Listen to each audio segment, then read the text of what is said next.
Welcome Punjabi shorthand.com ਵੀ ready start.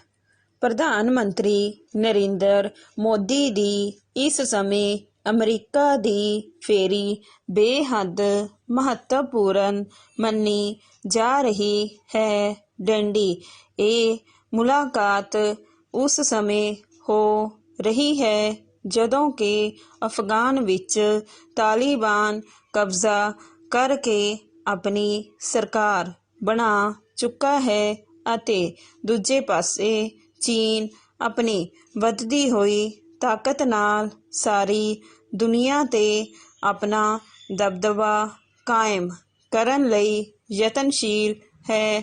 ਡੰਡੀ ਪਿਛਲੇ ਦਹਾਕਿਆਂ ਵਿੱਚ ਬਣੇ ਹਾਲਾਤ ਕਾਰਨ ਭਾਰਤ ਅਤੇ ਅਮਰੀਕਾ ਦੇ ਸਬੰਧਾਂ ਵਿੱਚ ਵੱਡਾ ਸੁਧਾਰ ਆਇਆ ਹੈ ਕਿਉਂਕਿ ਦੋਵੇਂ ਹੀ ਦੇਸ਼ ਅੱਤਵਾਦ ਦੀ ਜਕੜ ਵਿੱਚ ਆਏ ਰਹੇ ਹਨ।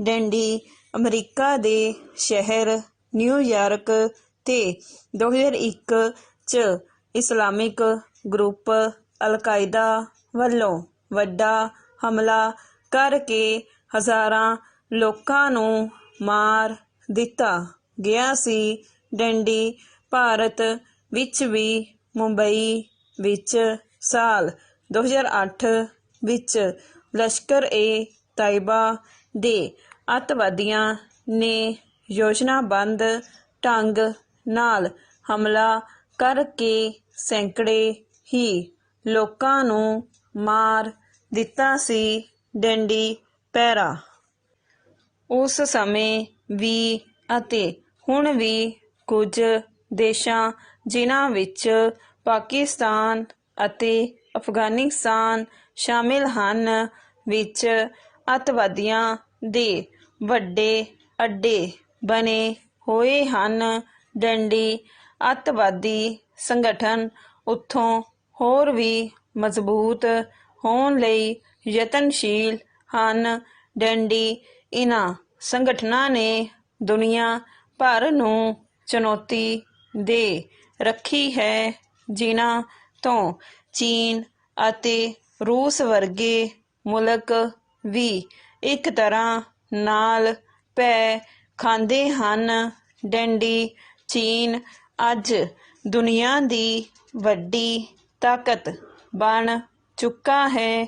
ਡੰਡੀ ਇਸ ਨੇ ਦੱਖਣੀ ਚੀਨ ਸਾਗਰ ਦੇ ਬਹੁਤੇ ਹਿੱਸੇ 'ਤੇ ਆਪਣਾ ਅਧਿਕਾਰ ਜਮਾਉਣਾ ਸ਼ੁਰੂ ਕਰ ਦਿੱਤਾ ਹੈ।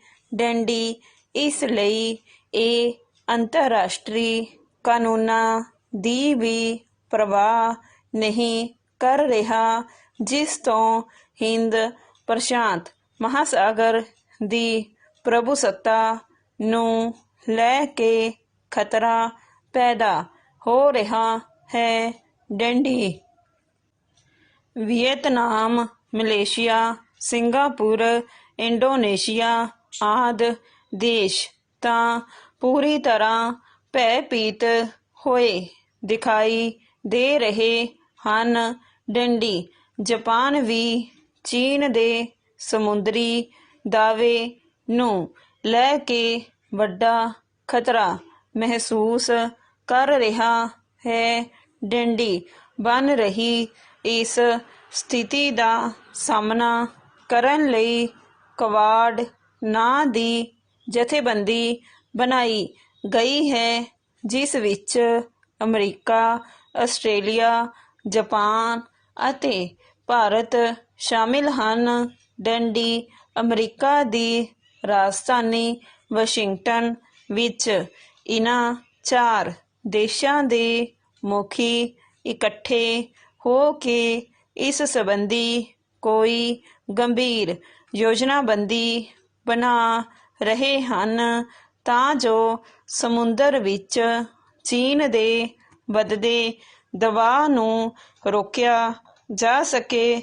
ਡੰਡੀ ਇਸ ਦੇ ਨਾਲ ਹੀ ਦੁਨੀਆ ਵਿੱਚ ਲਗਾਤਾਰ ਫੈਲ ਰਹੇ ਅੱਤਵਾਦ ਨੂੰ ਕਿਵੇਂ ਠੱਲ੍ਹ ਪਾਉਣੀ ਹੈ ਇਸ ਬਾਰੇ ਵੀ ਪ੍ਰਧਾਨ ਮੰਤਰੀ ਨਰਿੰਦਰ ਮੋਦੀ ਦੀ America stop. Welcome Punjabi shorthand.com be ready start. ਪ੍ਰਧਾਨ ਮੰਤਰੀ ਨਰਿੰਦਰ ਮੋਦੀ ਦੀ ਇਸ ਸਮੇਂ ਅਮਰੀਕਾ ਦੀ ਫੇਰੀ ਬੇਹੱਦ ਮਹੱਤਵਪੂਰਨ ਮੰਨੀ ਜਾ ਰਹੀ ਹੈ। ਡੰਡੀ ਇਹ ਮੁਲਾਕਾਤ ਉਸ ਸਮੇਂ ਹੋ ਰਹੀ ਹੈ ਜਦੋਂ ਕਿ ਅਫਗਾਨ ਵਿੱਚ ਤਾਲਿਬਾਨ ਕਬਜ਼ਾ ਕਰਕੇ ਆਪਣੀ ਸਰਕਾਰ ਬਣਾ ਚੁੱਕਾ ਹੈ ਅਤੇ ਦੂਜੇ ਪਾਸੇ ਚੀਨ ਆਪਣੀ ਵੱਧਦੀ ਹੋਈ ਤਾਕਤ ਨਾਲ ਸਾਰੀ ਦੁਨੀਆ ਤੇ ਆਪਣਾ ਦਬਦਬਾ ਕਾਇਮ ਕਰਨ ਲਈ ਯਤਨਸ਼ੀਲ ਹੈ। ਡੰਡੀ ਪਿਛਲੇ ਦਹਾਕਿਆਂ ਵਿੱਚ ਬਣੇ ਹਾਲਾਤ ਕਾਰਨ ਭਾਰਤ ਅਤੇ ਅਮਰੀਕਾ ਦੇ ਸਬੰਧਾਂ ਵਿੱਚ ਵੱਡਾ ਸੁਧਾਰ ਆਇਆ ਹੈ ਕਿਉਂਕਿ ਦੋਵੇਂ ਹੀ ਦੇਸ਼ ਅੱਤਵਾਦ ਦੀ ਜਕੜ ਵਿੱਚ ਆਏ ਰਹੇ ਹਨ। ਡੰਡੀ ਅਮਰੀਕਾ ਦੇ ਸ਼ਹਿਰ ਨਿਊਯਾਰਕ ਤੇ 2001 ਚ ਇਸਲਾਮਿਕ ਗਰੁੱਪ ਅਲ-ਕਾਇਦਾ ਵੱਲੋਂ ਵੱਡਾ ਹਮਲਾ ਕਰਕੇ ਹਜ਼ਾਰਾਂ ਲੋਕਾਂ ਨੂੰ ਮਾਰ ਦਿੱਤਾ ਗਿਆ ਸੀ। ਡੰਡੀ ਭਾਰਤ ਵਿੱਚ ਵੀ ਮੁੰਬਈ ਵਿੱਚ ਸਾਲ 2008 ਵਿੱਚ ਲਸ਼ਕਰ-ਏ-ਤਾਇਬਾ ਦੇ ਅੱਤਵਾਦੀਆਂ ਨੇ ਯੋਜਨਾਬੱਧ ਢੰਗ ਨਾਲ ਹਮਲਾ ਕਰਕੇ ਸੈਂਕੜੇ ਹੀ ਲੋਕਾਂ ਨੂੰ ਮਾਰ ਦਿੱਤਾ ਸੀ। ਡੰਡੀ ਪੈਰਾ ਉਸ ਸਮੇਂ ਵੀ ਅਤੇ ਹੁਣ ਵੀ ਕੁਝ ਦੇਸ਼ਾਂ ਜਿਨ੍ਹਾਂ ਵਿੱਚ ਪਾਕਿਸਤਾਨ ਅਤੇ ਅਫਗਾਨਿਸਤਾਨ ਸ਼ਾਮਿਲ ਹਨ ਵਿੱਚ ਅੱਤਵਾਦੀਆਂ ਦੇ ਵੱਡੇ ਅੱਡੇ ਬਣੇ ਹੋਏ ਹਨ। ਡੰਡੀ ਅੱਤਵਾਦੀ ਸੰਗਠਨ ਉੱਥੋਂ ਹੋਰ ਵੀ ਮਜ਼ਬੂਤ ਹੋਣ ਲਈ ਯਤਨਸ਼ੀਲ ਹਨ। ਡੰਡੀ ਇਨ੍ਹਾਂ ਸੰਗਠਨਾਂ ਨੇ ਦੁਨੀਆ ਭਰ ਨੂੰ ਚੁਣੌਤੀ ਦੇ ਰੱਖੀ ਹੈ ਜਿਨ੍ਹਾਂ ਤੋਂ ਚੀਨ ਅਤੇ ਰੂਸ ਵਰਗੇ ਮੁਲਕ ਵੀ ਇੱਕ ਤਰ੍ਹਾਂ ਨਾਲ ਭੈ ਖਾਂਦੇ ਹਨ। ਡੰਡੀ ਚੀਨ ਅੱਜ ਦੁਨੀਆ ਦੀ ਵੱਡੀ ਤਾਕਤ ਬਣ ਚੁੱਕਾ ਹੈ। ਡੰਡੀ ਇਸ ਨੇ ਦੱਖਣੀ ਚੀਨ ਸਾਗਰ ਦੇ ਬਹੁਤੇ ਹਿੱਸੇ ਤੇ ਆਪਣਾ ਅਧਿਕਾਰ ਜਮਾਉਣਾ ਸ਼ੁਰੂ ਕਰ ਦਿੱਤਾ ਹੈ। ਡੰਡੀ ਇਸ ਲਈ ਇਹ ਅੰਤਰਰਾਸ਼ਟਰੀ ਕਾਨੂੰਨਾਂ ਦੀ ਵੀ ਪਰਵਾਹ ਨਹੀਂ ਕਰ ਰਿਹਾ ਜਿਸ ਤੋਂ ਹਿੰਦ ਪ੍ਰਸ਼ਾਂਤ ਮਹਾਸਾਗਰ ਦੀ ਪ੍ਰਭੂਸੱਤਾ ਨੂੰ ਲੈ ਕੇ ਖਤਰਾ ਪੈਦਾ ਹੋ ਰਿਹਾ ਹੈ। ਡੰਡੀ ਵੀਅਤਨਾਮ, ਮਲੇਸ਼ੀਆ, ਸਿੰਗਾਪੁਰ, ਇੰਡੋਨੇਸ਼ੀਆ ਆਦਿ ਦੇਸ਼ ਤਾਂ ਪੂਰੀ ਤਰ੍ਹਾਂ ਭੈਭੀਤ ਹੋਏ ਦਿਖਾਈ ਦੇ ਰਹੇ ਹਨ। ਡੰਡੀ ਜਾਪਾਨ ਵੀ ਚੀਨ ਦੇ ਸਮੁੰਦਰੀ ਦਾਅਵੇ ਨੂੰ ਲੈ ਕੇ ਵੱਡਾ ਖਤਰਾ ਮਹਿਸੂਸ ਕਰ ਰਿਹਾ ਹੈ। ਡੰਡੀ ਬਣ ਰਹੀ ਇਸ ਸਥਿਤੀ ਦਾ ਸਾਹਮਣਾ ਕਰਨ ਲਈ ਕਵਾਡ ਨਾਂ ਦੀ ਜਥੇਬੰਦੀ ਬਣਾਈ ਗਈ ਹੈ ਜਿਸ ਵਿੱਚ ਅਮਰੀਕਾ, ਆਸਟ੍ਰੇਲੀਆ, ਜਾਪਾਨ ਅਤੇ ਭਾਰਤ ਸ਼ਾਮਿਲ ਹਨ। ਡੰਡੀ ਅਮਰੀਕਾ ਦੀ ਰਾਜਧਾਨੀ ਵਾਸ਼ਿੰਗਟਨ ਵਿੱਚ ਇਨ੍ਹਾਂ ਚਾਰ ਦੇਸ਼ਾਂ ਦੇ ਮੁਖੀ ਇਕੱਠੇ ਹੋ ਕੇ ਇਸ ਸੰਬੰਧੀ ਕੋਈ ਗੰਭੀਰ ਯੋਜਨਾਬੰਦੀ ਬਣਾ ਰਹੇ ਹਨ ਤਾਂ ਜੋ ਸਮੁੰਦਰ ਵਿੱਚ ਚੀਨ ਦੇ ਵੱਧਦੇ ਦਾਅਵੇ ਨੂੰ ਰੋਕਿਆ ਜਾ ਸਕੇ। ਡੰਡੀ ਇਸ ਦੇ ਨਾਲ ਹੀ ਦੁਨੀਆ ਵਿੱਚ ਲਗਾਤਾਰ ਫੈਲ ਰਹੇ ਅੱਤਵਾਦ ਨੂੰ ਕਿਵੇਂ ਠੱਲ ਪਾਉਣੀ ਹੈ ਇਸ ਬਾਰੇ ਵੀ ਪ੍ਰਧਾਨ ਮੰਤਰੀ ਨਰਿੰਦਰ ਮੋਦੀ ਦੀ ਅਮਰੀਕਾ ਫੇਰੀ ਦੌਰਾਨ ਉੱਥੋਂ ਦੇ ਸੱਤਾਧਾਰੀ ਆਗੂਆਂ ਨਾਲ ਵਿਸਥਾਰਤ ਵਿਚਾਰ ਵਟਾਂਦਰਾ ਹੋਵੇਗਾ। ਡੰਡੀ ਅਮਰੀਕੀ ਰਾਸ਼ਟਰਪਤੀ ਜੋ ਬਾਈਡਨ ਨਾਲ ਪ੍ਰਧਾਨ ਮੰਤਰੀ ਸ਼੍ਰੀ ਨਰਿੰਦਰ ਮੋਦੀ ਵੱਲੋਂ ਆਪਣੀ ਪਹਿਲੀ ਮਿਲਣੀ ਵਿੱਚ ਕਰੋਨਾ ਮਹਾਮਾਰੀ ਅਤੇ ਜਲਵਾਯੂ ਦੀ ਤਬਦੀਲੀ ਵਰਗੇ ਅਹਿਮ ਮੁੱਦਿਆਂ ਤੇ ਵੀ ਵਿਚਾਰ ਵਟਾਂਦਰਾ ਕੀਤਾ ਗਿਆ। ਡੰਡੀ ਇਸ ਦੇ ਨਾਲ ਹੀ ਦੋਵਾਂ ਦੇਸ਼ਾਂ ਦੇ ਵਪਾਰ ਨੂੰ ਹੋਰ ਵਧਾਉਣ ਲਈ ਵੀ ਗੱਲਬਾਤ ਕੀਤੀ ਗਈ ਹੈ। ਡੰਡੀ ਪਰ ਇਸ ਗੱਲਬਾਤ ਵਿੱਚ ਵੀ ਹਿੰਦ ਪ੍ਰਸ਼ਾਂਤ ਖੇਤਰ ਦੀ ਸੁਰੱਖਿਆ ਦਾ ਮੁੱਦਾ ਸ਼ਾਮਿਲ ਰਿਹਾ। ਡੰਡੀ ਇੱਥੇ ਹੋ ਰਹੀ ਕਵਾਡ ਦੇਸ਼ਾਂ ਦੇ ਮੁਖੀਆਂ ਦੀ ਮੀਟਿੰਗ ਵਿੱਚ ਵੀ ਅਜਿਹਾ ਹੀ। Welcome Punjabi shorthand.com be ready start. ਪ੍ਰਧਾਨ ਮੰਤਰੀ ਨਰਿੰਦਰ ਮੋਦੀ ਦੀ ਇਸ ਸਮੇਂ ਅਮਰੀਕਾ ਦੇ ਫੇਰੀ ਬੇਹੱਦ ਮਹੱਤਵਪੂਰਨ ਮੰਨੀ ਜਾ ਰਹੀ ਹੈ। ਡੰਡੀ ਇਹ ਮੁਲਾਕਾਤ ਉਸ ਸਮੇਂ ਹੋ ਰਹੀ ਹੈ ਜਦੋਂ ਕਿ ਅਫਗਾਨ ਵਿੱਚ ਤਾਲਿਬਾਨ ਕਬਜ਼ਾ ਕਰਕੇ ਆਪਣੀ ਸਰਕਾਰ ਬਣਾ ਚੁੱਕਾ ਹੈ ਅਤੇ ਦੂਜੇ ਪਾਸੇ ਚੀਨ ਆਪਣੀ ਵੱਧਦੀ ਹੋਈ ਤਾਕਤ ਨਾਲ ਸਾਰੀ ਦੁਨੀਆ ਤੇ ਆਪਣਾ ਦਬਦਬਾ ਕਾਇਮ ਕਰਨ ਲਈ ਯਤਨਸ਼ੀਲ ਹੈ। ਡੰਡੀ ਪਿਛਲੇ ਦਹਾਕਿਆਂ ਵਿੱਚ ਬਣੇ ਹਾਲਾਤ ਕਾਰਨ ਭਾਰਤ ਅਤੇ ਅਮਰੀਕਾ ਦੇ ਸਬੰਧਾਂ ਵਿੱਚ ਵੱਡਾ ਸੁਧਾਰ ਆਇਆ ਹੈ ਕਿਉਂਕਿ ਦੋਵੇਂ ਹੀ ਦੇਸ਼ ਅੱਤਵਾਦ ਦੀ ਜਕੜ ਵਿੱਚ ਆਏ ਰਹੇ ਹਨ। ਡੰਡੀ ਅਮਰੀਕਾ ਦੇ ਸ਼ਹਿਰ ਨਿਊਯਾਰਕ ਤੇ 2001 ਚ ਇਸਲਾਮਿਕ ਗਰੁੱਪ ਅਲ-ਕਾਇਦਾ ਵੱਲੋਂ ਵੱਡਾ ਹਮਲਾ ਕਰਕੇ ਹਜ਼ਾਰਾਂ ਲੋਕਾਂ ਨੂੰ ਮਾਰ ਦਿੱਤਾ ਗਿਆ ਸੀ। ਡੰਡੀ ਭਾਰਤ ਵਿੱਚ ਵੀ ਮੁੰਬਈ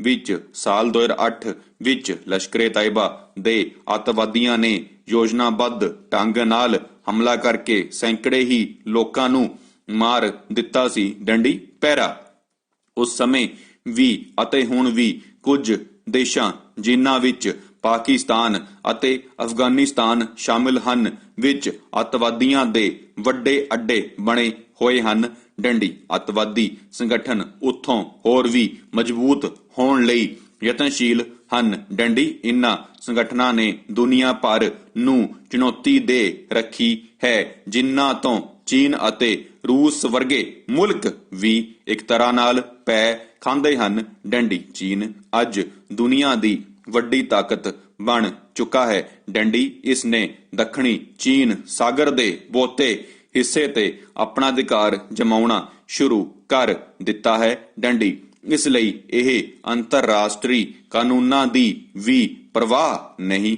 ਕਰ ਰਿਹਾ ਜਿਸ ਤੋਂ ਹਿੰਦ ਪ੍ਰਸ਼ਾਂਤ ਮਹਾਸਾਗਰ ਦੀ ਪ੍ਰਭੂਸੱਤਾ ਨੂੰ ਲੈ ਕੇ ਖਤਰਾ ਪੈਦਾ ਹੋ ਰਿਹਾ ਹੈ। ਡੰਡੀ ਵੀਅਤਨਾਮ, ਮਲੇਸ਼ੀਆ, ਸਿੰਗਾਪੁਰ, ਇੰਡੋਨੇਸ਼ੀਆ ਆਦਿ ਦੇਸ਼ ਤਾਂ ਪੂਰੀ ਤਰ੍ਹਾਂ ਭੈਭੀਤ ਹੋਏ ਦਿਖਾਈ ਦੇ ਰਹੇ ਹਨ। ਡੰਡੀ ਜਾਪਾਨ ਵੀ ਚੀਨ ਦੇ ਸਮੁੰਦਰੀ ਦਾਅਵੇ ਨੂੰ ਲੈ ਕੇ ਵੱਡਾ ਖਤਰਾ ਮਹਿਸੂਸ ਕਰ ਰਿਹਾ ਹੈ। ਡੰਡੀ ਬਣ ਰਹੀ ਇਸ ਸਥਿਤੀ ਦਾ ਸਾਹਮਣਾ ਕਰਨ ਲਈ ਕਵਾਡ ਨਾਂ ਦੀ ਜਥੇਬੰਦੀ ਬਣਾਈ ਗਈ ਹੈ ਜਿਸ ਵਿੱਚ ਅਮਰੀਕਾ, ਆਸਟ੍ਰੇਲੀਆ, ਜਾਪਾਨ ਅਤੇ ਭਾਰਤ ਸ਼ਾਮਿਲ ਹਨ। ਡੰਡੀ ਅਮਰੀਕਾ ਦੀ ਰਾਜਧਾਨੀ ਵਾਸ਼ਿੰਗਟਨ ਵਿੱਚ ਇਨ੍ਹਾਂ ਚਾਰ ਦੇਸ਼ਾਂ ਦੇ ਮੁਖੀ ਇਕੱਠੇ ਹੋ ਕੇ ਇਸ ਸੰਬੰਧੀ ਕੋਈ ਗੰਭੀਰ ਯੋਜਨਾਬੰਦੀ ਬਣਾ ਰਹੇ ਹਨ ਤਾਂ ਜੋ ਸਮੁੰਦਰ ਵਿੱਚ ਚੀਨ ਦੇ ਵੱਧਦੇ ਦਾਅਵੇ ਨੂੰ ਰੋਕਿਆ ਜਾ ਸਕੇ। ਡੰਡੀ ਇਸ ਦੇ ਨਾਲ ਹੀ ਦੁਨੀਆ ਵਿੱਚ ਲਗਾਤਾਰ ਫੈਲ ਰਹੇ ਅੱਤਵਾਦ ਨੂੰ ਕਿਵੇਂ ਠੱਲ ਪਾਉਣੀ ਹੈ ਇਸ ਬਾਰੇ ਵੀ ਪ੍ਰਧਾਨ ਮੰਤਰੀ ਨਰਿੰਦਰ ਮੋਦੀ ਦੀ ਅਮਰੀਕੀ ਫੇਰੀ ਦੌਰਾਨ ਉੱਥੋਂ ਦੇ ਸੱਤਾਧਾਰੀ ਆਗੂਆਂ ਨਾਲ ਵਿਸਥਾਰਤ ਵਿਚਾਰ ਵਟਾਂਦਰਾ ਹੋਵੇਗਾ। ਡੰਡੀ ਅਮਰੀਕੀ ਰਾਸ਼ਟਰਪਤੀ ਜੋ ਬਾਈਡਨ ਨਾਲ ਪ੍ਰਧਾਨ ਮੰਤਰੀ ਸ਼੍ਰੀ ਨਰਿੰਦਰ ਮੋਦੀ ਵੱਲੋਂ ਆਪਣੀ ਪਹਿਲੀ ਮਿਲਣੀ ਵਿੱਚ ਕਰੋਨਾ ਮਹਾਮਾਰੀ ਅਤੇ ਜਲਵਾਯੂ ਦੀ ਤਬਦੀਲੀ ਵਰਗੇ ਅਹਿਮ ਮੁੱਦਿਆਂ ਤੇ ਵੀ ਵਿਚਾਰ ਵਟਾਂਦਰਾ ਕੀਤਾ ਗਿਆ। ਡੰਡੀ ਇਸ ਦੇ ਨਾਲ ਹੀ ਦੋਵਾਂ ਦੇਸ਼ਾਂ ਦੇ ਵਪਾਰ ਨੂੰ ਹੋਰ ਵਧਾਉਣ ਲਈ ਵੀ ਗੱਲਬਾਤ ਕੀਤੀ ਗਈ ਹੈ। ਡੰਡੀ ਪਰ ਇਸ ਗੱਲਬਾਤ ਵਿੱਚ ਵੀ ਹਿੰਦ ਪ੍ਰਸ਼ਾਂਤ ਖੇਤਰ ਦੀ ਸੁਰੱਖਿਆ ਦਾ ਮੁੱਦਾ ਸ਼ਾਮਿਲ ਰਿਹਾ। ਡੰਡੀ ਇੱਥੇ